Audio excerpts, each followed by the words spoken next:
Coming up on this special edition of the ICT Newscast, an Indigenous woman is showing off her skills in the kitchen of a popular TV cooking competition. A tribal leader welcomes the growing Abenaki presence in the state of Vermont, and a new tribal judge didn't always dream of the law. He first wanted to be a journalist. We have those interviews ahead. This program is made possible by the Corporation for Public Broadcasting, a private corporation funded by the American people. The ICT Newscast is sponsored by the Indian Land Tenure Foundation, a nonprofit organization serving American Indian nations and people in the recovery and control of their rightful homelands. On the web at iltf.org.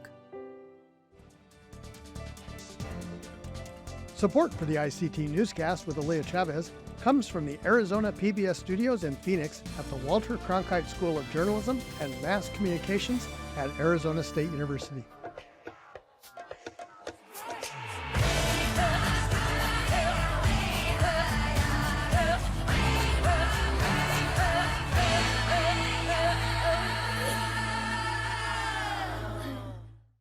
Thank you for joining us on this special edition of the ICT Newscast.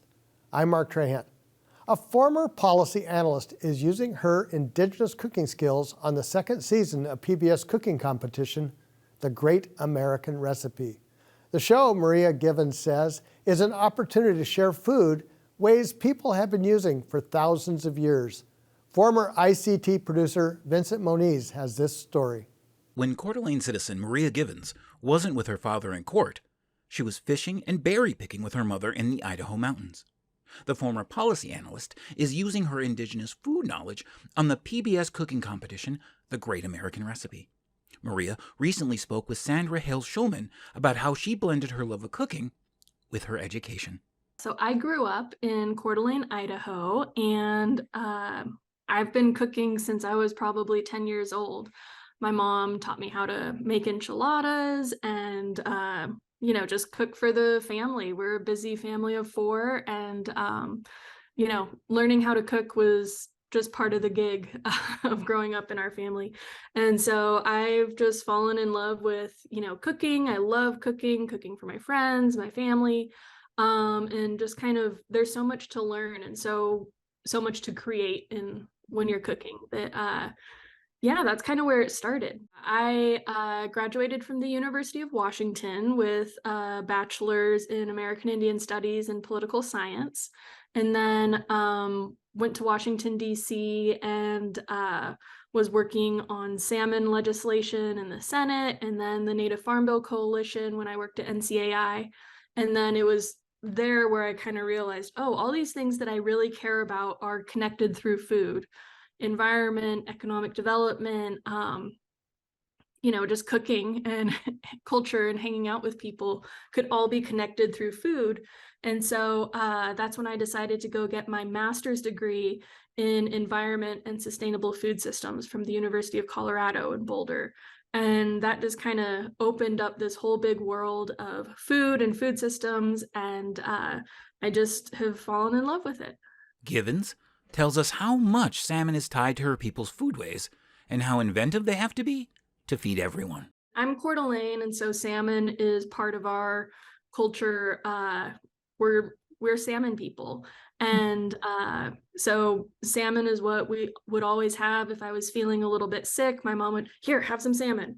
And so that's whenever I'm feeling, kind of in one way or another, salmon usually kind of can get me out of it. And, I cook it on the show. And it was interesting because the way that we cook it at Coeur d'Alene is very, I guess some people would call it plain, but it's just respecting the food as it is. Because I was always taught that the salmon, if you are eating the food, the animal chose you and chose you to have that its nutrients. And so you have to respect it by not putting, a ton of brown sugar on it or, something like that.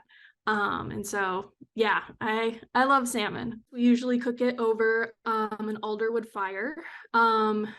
basically taking the fillet and sticking a big stick down the middle and a few sticks on the side, and then just kind of leaning it up against a big fire to cook it. And or sometimes people get inventive and cook it over bed springs or something. That's what my family did at my parents' wedding, was cook it over bed springs. Maria talks about one of the ingredients in her signature dish that has been harvested by her nation for thousands of years. I grew up going huckleberry picking every summer with my family, and that's one of my favorite times of year. Is just you totally unplug, you're totally out of service, and you're just present there with the huckleberries, and you can kind of get into a zen state of just picking, and then your hands turn all purple, and you make jam for the winter time. And so might be the middle of December with 3 feet of snow on the ground, and you get to have some huckleberry jam with your oatmeal or toast. And that just brings you back to those hot August days when you're picking. You can do it any kind of way. I think on the show they had frozen huckleberries. And so I used the frozen huckleberries and mixed it in with some maple syrup and some brown butter, and kind of made almost a caramel out of it. And so that was a fun one. And I'm kind of experimenting more with that sauce, and put it on a cheesecake, or you can even serve it with meat. It tastes good with meat too. For the Coeur d'Alene citizen, it was her social media account focused on what she was cooking that led her toward the competition. I've had a food Instagram called Native Soul Food for, I don't know, the last 5 or 6 years, where I just share some photos of the food that I'm cooking.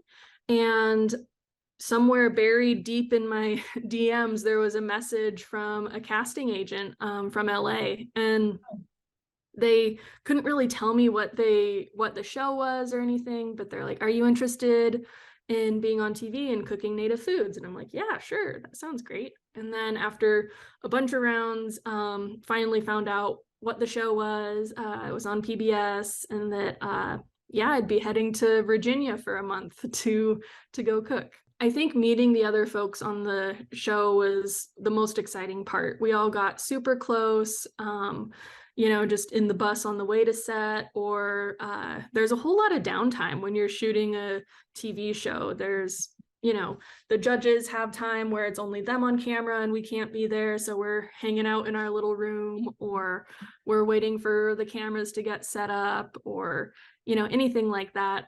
So we just really got to know each other. We were just hanging out for hours on end. And they're definitely some of my closest friends now, because, we all have this common thing, food, that everyone is such a good cook, and everyone improved during the course of the show. And then, everyone was so rooting for each other.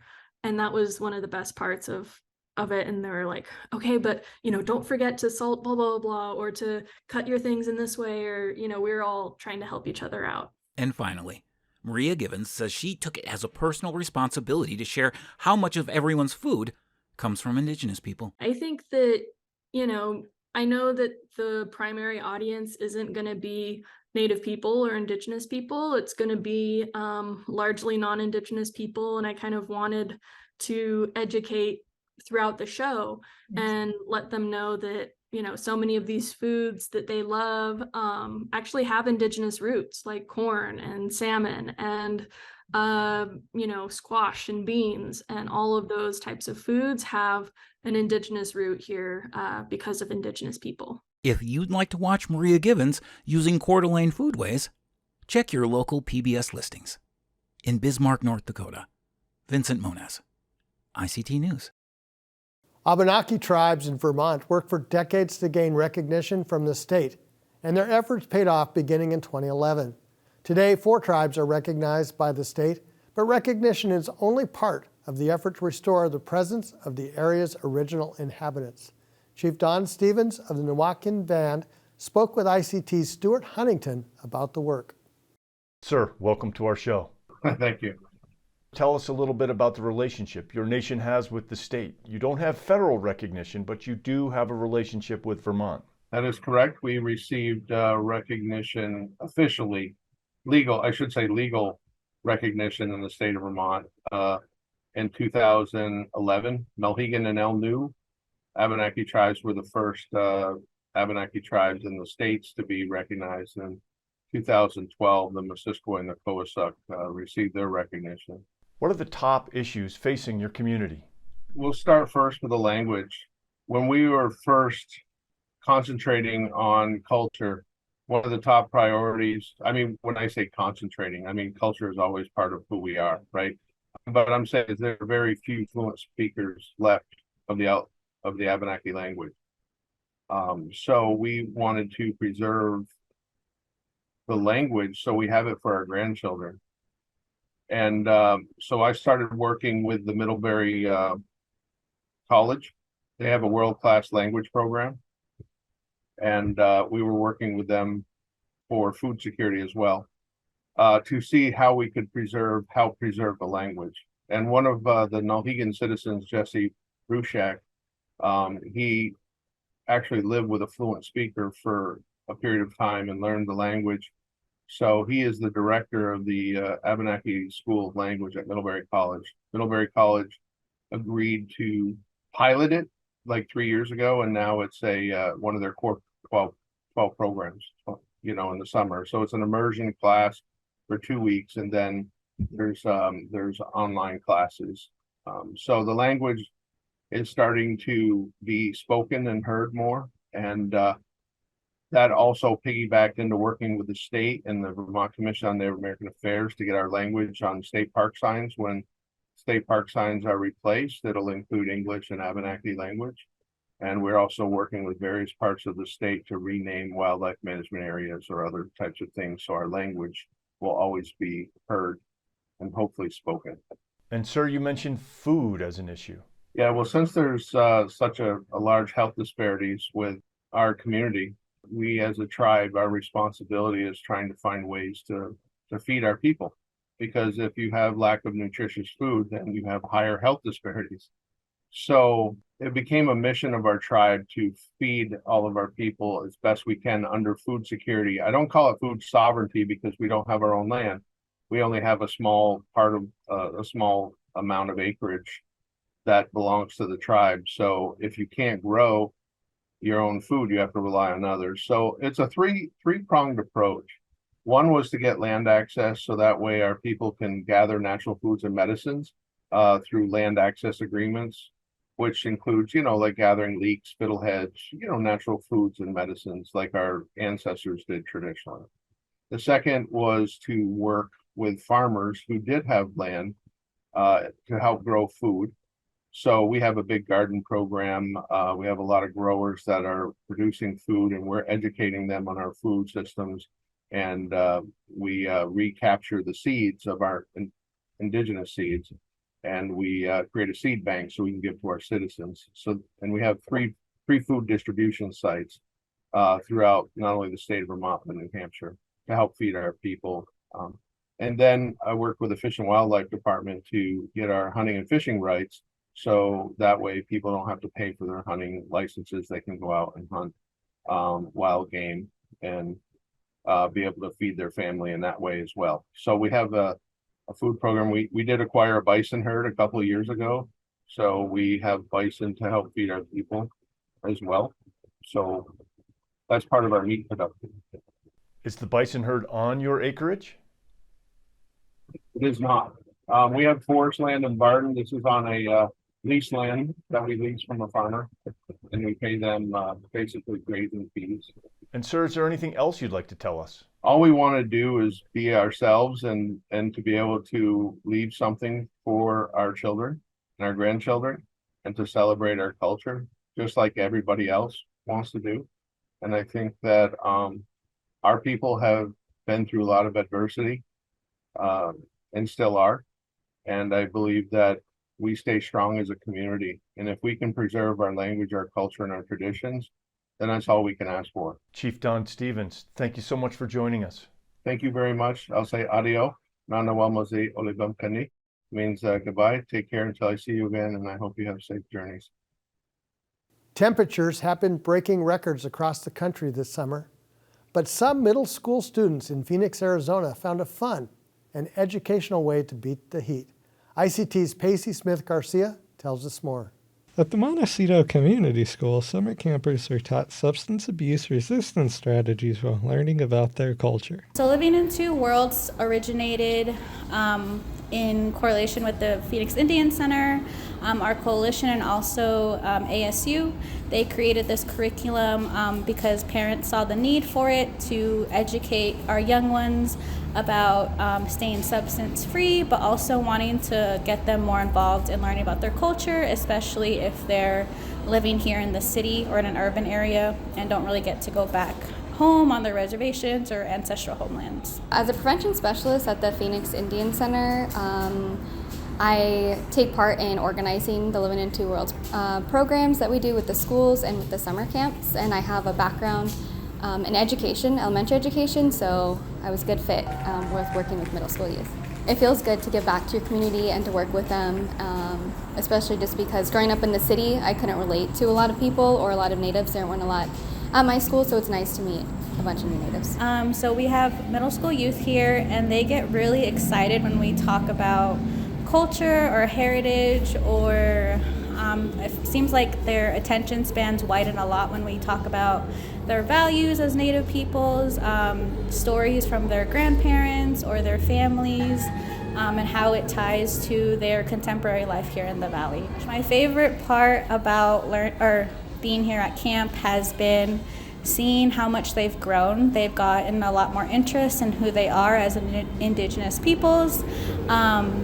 They like learning more about their family lineage, and of course, I think just being around other Indigenous youth, because usually they don't really get to see Native faces in their schools, especially in big city areas. So I think they feel comfortable and very welcomed in this safe space that we provided for them. Currently, the program is only located within Maricopa County, but they hope that this program will be picked up nationwide. In Phoenix, Arizona, Pacey Smith-Garcia, ICT News. In Arizona, Indigenous leaders recently celebrated the newly established federal protections for their sacred land. It is located in 3 regions near the Grand Canyon National Park. Take a look. Surrounded by tribal leaders and federal policymakers, President Joe Biden signed a proclamation last week creating the country's newest national monument. It is called Baj Navajo Itka Kukveni, Ancestral Footprints of the Grand Canyon. Biden was introduced by a Hopi and Havasupai high school student. Baje, Nyasivyo, Maya Tulusi Little Exijke. I'm here representing the next generation that has the responsibility to continue this vital work. The event backdrop featured this sign, written in Indigenous languages. Baj Navajo means where Indigenous peoples roam in the Havasupai language, and Ita Kukveni means ancestral footprints in the Hopi language. The Biden administration says the name reflects the significance of the area, not to just one, but many tribal nations. From time immemorial, more than a dozen tribal nations have lived, gathered, prayed on these lands. But some 100 years ago, they were forced out. The national monument, created under the Antiquities Act, is set to conserve nearly 1 million acres of public land surrounding the Grand Canyon. It contains over 3,000 known cultural and historical sites. To the tribal nations who hold this area with significance, it came as a huge sigh of relief after many were concerned about new uranium development in the area. I made a commitment as president to prioritize respect for the tribal sovereignty and self-determination, to honor the solemn promises the United States made to tribal nations, to fulfill federal trust and treaty obligations. The new national monument only protects federal lands and does not include state and private lands within its boundaries. In Phoenix, Arizona, Aaliyah Chavez, ICT News. Travis Trueblood is the veteran of the U.S. Navy and U.S. Air Force and serves as a major in the West Virginia Air National Guard.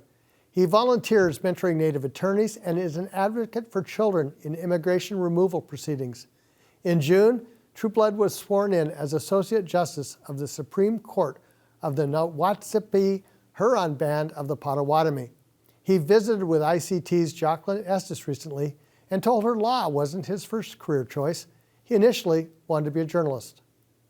I learned even as I was going through school and I was kind of working on different newspaper projects, stringing along the way, that sometimes when you shine a light on different inequity issues, all you can do is shine a light on it, and your job as a reporter kind of ends there. So what's the next evolution of that, or what's the next step of that? And that's what brought me to study law. I wanted to see, how could I make a contribution to the world in addressing some of the inequities that I saw around me? So after you graduated, well, where did you go to law school?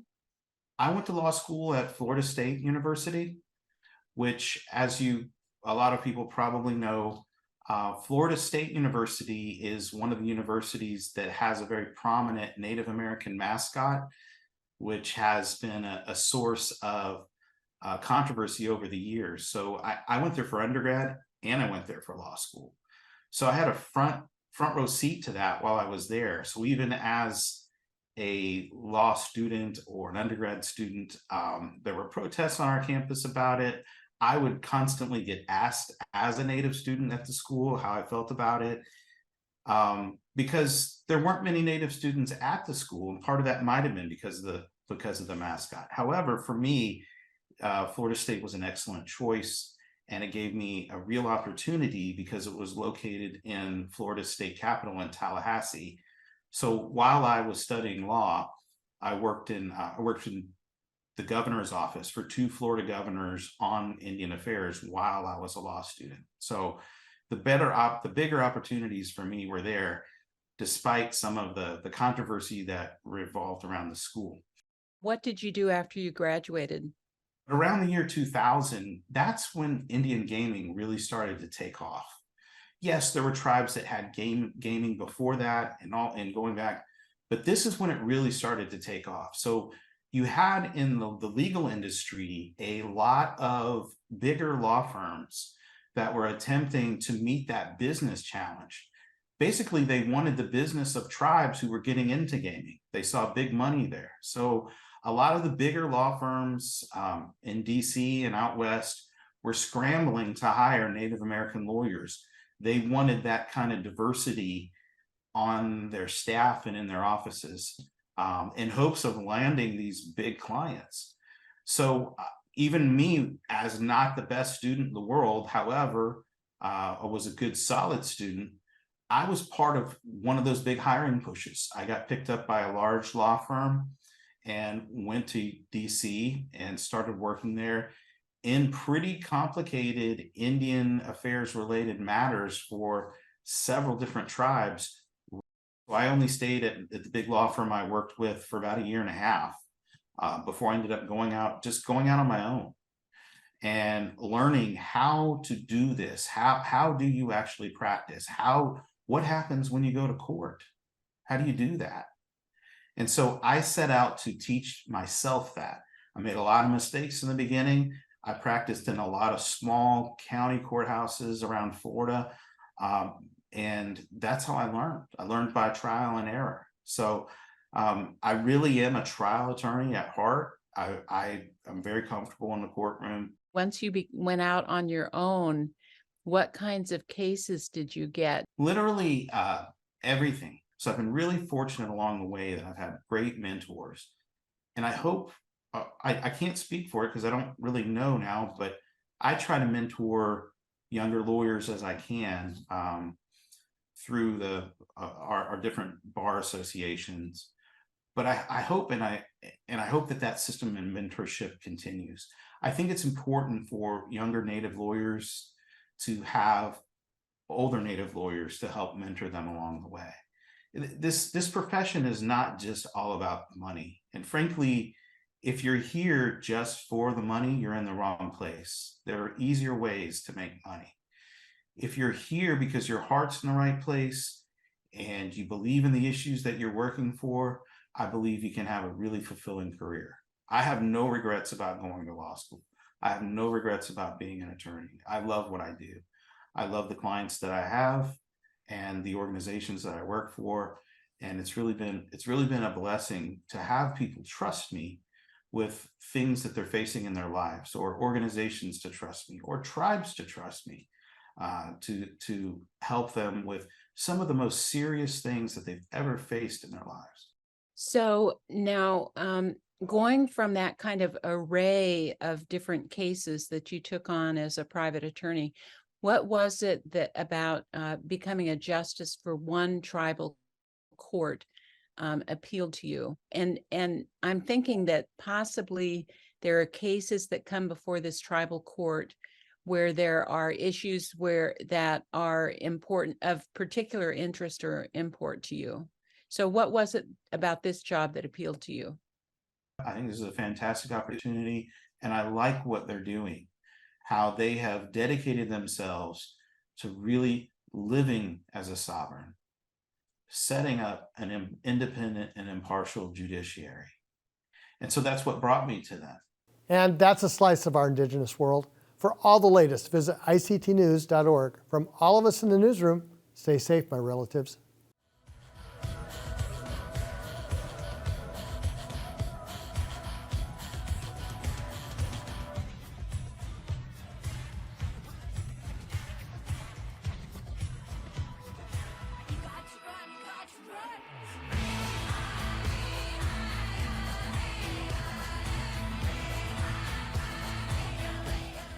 This program is made possible by the Corporation for Public Broadcasting, a private corporation funded by the American people.